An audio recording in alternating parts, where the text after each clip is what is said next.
નમસ્કાર મિત્રો સ્વાગત છે તમારું અમારી યુટ્યુબ ચેનલમાં।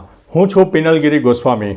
આજની વિડીયોમાં વાત કરીશું આજે તારીખ 30 જુલાઈ, આવતીકાલે 31 જુલાઈ ગુજરાતમાં કેવું રહેશે હવામાન અને ત્યારબાદ ગુજરાતમાં કઈ સિસ્ટમ કામ કરશે અને આવનારા દિવસોમાં વરસાદનો કેવો રાઉન્ડ આવશે, તમામ પ્રકારની માહિતી એક વિડીયોમાં તમને આપી દઈશું। પ્રથમ વાત કરીએ તો સિસ્ટમની। અત્યારે કચ્છના પશ્ચિમ તરફના વિસ્તારમાં એટલે કે અરબી સમુદ્રનો જે ભાગ છે તેમાં હજુ પણ સાયક્લોનિક સિસ્ટમની અસર જોવા મળી રહી છે। ઉપરાંત અરબી સમુદ્રના ભેજવાળા પવનો જેને કારણે લો ક્લાઉડ ફોર્મેશન પણ વધારે બની રહ્યું છે। ઉપરાંત મિત્રો પવનની ગતિની વાત કરીએ તો કચ્છ અને સૌરાષ્ટ્રના અનેક વિસ્તારમાં આગામી 24 કલાક દરમિયાન 30થી લઈને 45 કિલોમીટર પ્રતિ કલાકની ઝડપે પવન ફૂંકાઈ શકે છે। બીજી તરફ મિત્રો મધ્ય ભારત તરફ પણ એક વરસાદની ટ્રફ રેખા છે એટલે કે ચોમાસાની જે ધરી છે એ મધ્ય ભારત તરફ જોવા મળી રહી છે। બીજી તરફ મિત્રો રાજસ્થાનથી લઈને બંગાળની ખાડી સુધી હજુ પણ એક વરસાદની ટ્રફ રેખા સર્જાય છે। દક્ષિણ ગુજરાતથી લઈને કેરળ સુધી પણ એક વરસાદની ટ્રફ રેખા છે।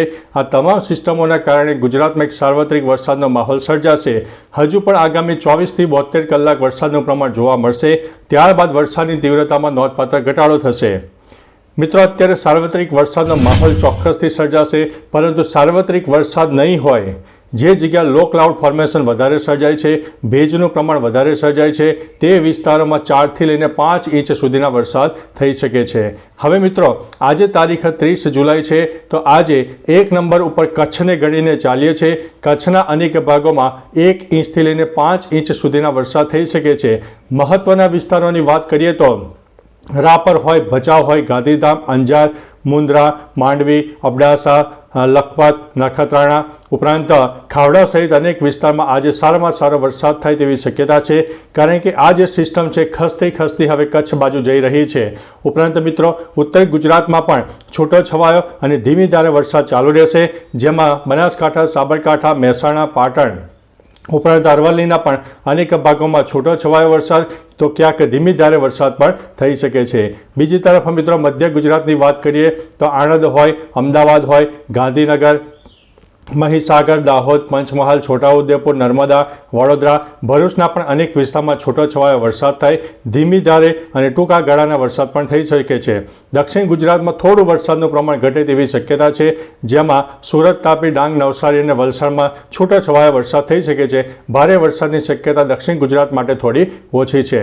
સૌરાષ્ટ્રના ઉત્તરી પટ્ટા જેમાં મોરબી અને સુરેન્દ્રનગરના ભાગો આવે છે તેમાં થોડો ભારે વરસાદ થઈ શકે છે, જેમાં 1 ઇંચથી લઈને 4 ઇંચ સુધી કોઈ વિસ્તારમાં વરસાદ થઈ શકે તેવી શક્યતા છે।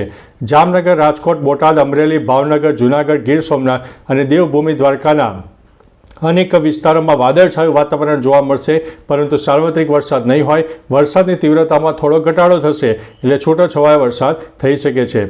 31 જુલાઈએ પણ કચ્છમાં વરસાદનું પ્રમાણ રહેશે, ઉત્તર ગુજરાતમાં પણ વરસાદનું પ્રમાણ રહેશે, પરંતુ 31 જુલાઈ બપોર બાદ અથવા તો મોડી સાંજથી વરસાદની તીવ્રતામાં નોંધપાત્ર ઘટાડો થાય અને જે અત્યારે જે સુપરફાસ્ટ વરસાદ જોવા મળી રહ્યો છે તેની જગ્યાએ વરસાદ ધીમો પડે તેવી શક્યતા છે અને 1 થી લઈને 3 તારીખમાં વરસાદની તીવ્રતામાં ખૂબ જ ઘટાડો થાય, અનેક વિસ્તારમાં તાપ તડકો ઉઘાડ નીકળે તેવી પરિસ્થિતિ સર્જાય, છૂટોછવાયો વરસાદ થઈ શકે છે। ભારેથી અતિ ભારે વરસાદની શક્યતા 1 થી 3 જુલાઈ થોડી ઓછી છે, પરંતુ મિત્રો જો કોઈ જગ્યાએ લોકલ ડેવલપમેન્ટ સર્જાઈ જાય તો જે તે વિસ્તારમાં થોડો ઘણો વધુ વરસાદ થઈ શકે છે।